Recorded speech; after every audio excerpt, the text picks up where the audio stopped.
नमस्कार दोस्तों, मैं आपके सामने हाजिर हूँ कुछ नई जानकारियाँ लेकर अर्थराइटिस के बारे में यानी जॉइंट पेन के बारे में।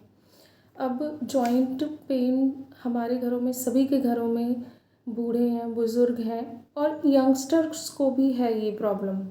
तो आइए समझते हैं कि जॉइंट पेन जो है वो कितने टाइप का होता है। सबसे पहले तो जॉइंट पेन या अर्थराइटिस होता क्या है, हमारी एक या ज़्यादा बोन्स के अंदर स्टिफनेस आ जाए, पेन आ जाए या स्वेलिंग हो तो इसको बोलते हैं अर्थराइटिस और जॉइंट पेन।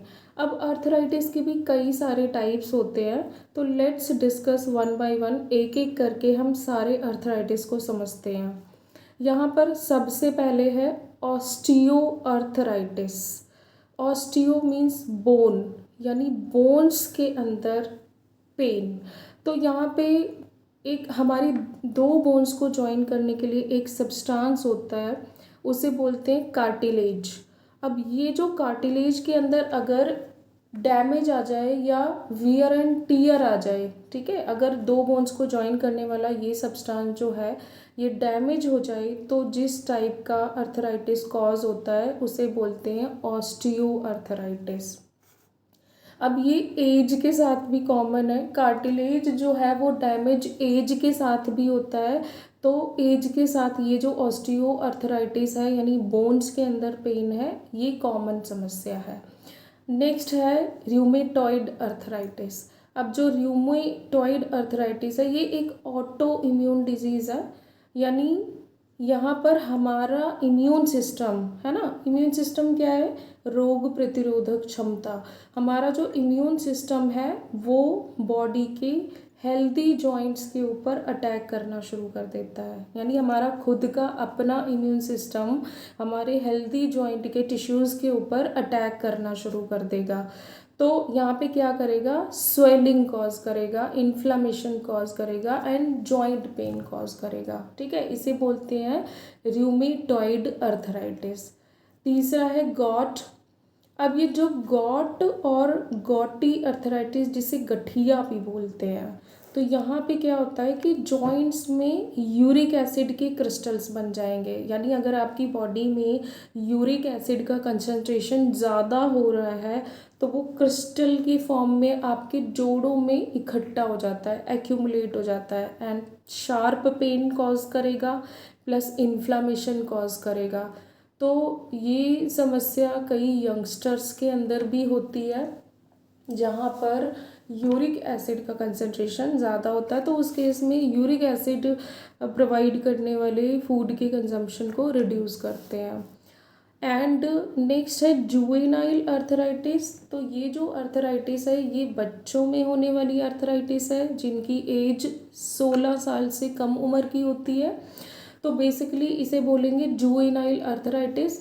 अब यहाँ पे चिल्ड्रन जो अंडर द एज ऑफ 16 है वो अफेक्ट होते हैं, ठीक है। एंड बेसिकली ये भी ऑटो इम्यून डिजीज़ होती है जहाँ पे हमारा खुद का इम्यून सिस्टम जो है वो हेल्दी टिश्यूज़ के ऊपर अटैक करना शुरू कर देता है। तो इस केस में बच्चे को फीवर आएगा, जॉइंट पेन होंगे, मॉर्निंग में जब बच्चा उठेगा उस टाइम पे जॉइंट में, बॉडी में पेन होगा, तो ये उसके फीचर्स हैं। नेक्स्ट है एल्काइलोसिंग स्पॉन्डिलाइटिस। आपके जो वर्टिब्रल कॉलम की बोन्स हैं यानी स्पाइन बोन्स हैं उनमें पेन शुरू हो जाएगा। तो बेसिकली क्रॉनिक इन्फ्लामेटरी डिजीज़ है जहाँ पर जॉइंट्स जो है स्पाइन के उनमें पेन शुरू हो जाएगा, ठीक है, तो इसे बोलेंगे एल्काइलोसिंग स्पॉन्डिलाइटिस। तो इससे क्या होगा कि बैक पेन काफ़ी ज़्यादा होगा, ठीक है। एक होता है रिएक्टिव अर्थराइटिस। अब जो रिएक्टिव अर्थराइटिस है ये कैसे कॉज होगा, आपकी बॉडी के किसी भी पार्ट में इन्फेक्शन हो गया है, ठीक है, तो वो क्या करेगा, ट्रिगर कर देगा रिएक्टिव अर्थराइटिस को, ठीक है। तो यहाँ पे क्या होगा कि अगर किसी भी बॉडी पार्ट में इन्फेक्शन हो गया है तो that will become the trigger point for reactive arthritis. Next है इन्फेक्शियस अर्थराइटिस। इन्फेक्शियस अर्थराइटिस के केस में इसे सेप्टिक अर्थराइटिस भी कहते हैं। यहाँ पे क्या होगा, अगर बॉडी के अंदर इन्फेक्शन है बाय बैक्टीरिया, वायरस और फंगस, तो इस केस में क्या होगा, जॉइंट्स में जो अर्थराइटिस डेवलप होगा that is called as infectious arthritis. Last में है सोरिएटिक अर्थराइटिस। अब यहाँ पे क्या है कि ये सोरियासिस यानी स्किन इन्फेक्शन से रिलेटेड है। इस केस में जॉइंट, आपके जो जॉइंट्स हैं एंड जो स्किन है वो अफेक्ट होते हैं और स्किन डिजीज़ डेवलप होगी। तो यहाँ पे क्या है कि रैशेज, ईची पैचेस हो जाएंगे नी, एल्बो एंड स्कैल्प में, तो they will cause psoriatic arthritis. तो ये थी कुछ नंबर ऑफ अर्थराइटिस।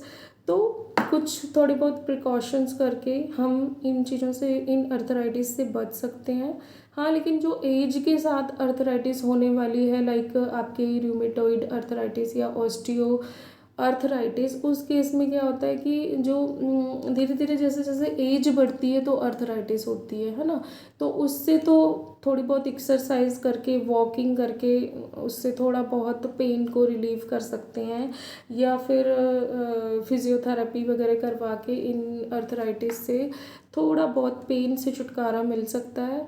तो ये थी आज की वीडियो जिसमें मैंने कवर किया है टाइप्स ऑफ अर्थराइटिस। तो प्लीज़ कमेंट कीजिए, अपने सजेशंस दीजिए, और अगर आप चाहते हैं कि मैं किसी और पर्टिकुलर टॉपिक पे वीडियो बनाऊं तो प्लीज़ आप कमेंट सेक्शन में अपना टॉपिक भी मेंशन कीजिए, तो मैं उस पर भी वीडियो बनाऊंगी। अगर जानकारी अच्छी लगी है तो प्लीज़ चैनल को सब्सक्राइब कीजिए। धन्यवाद।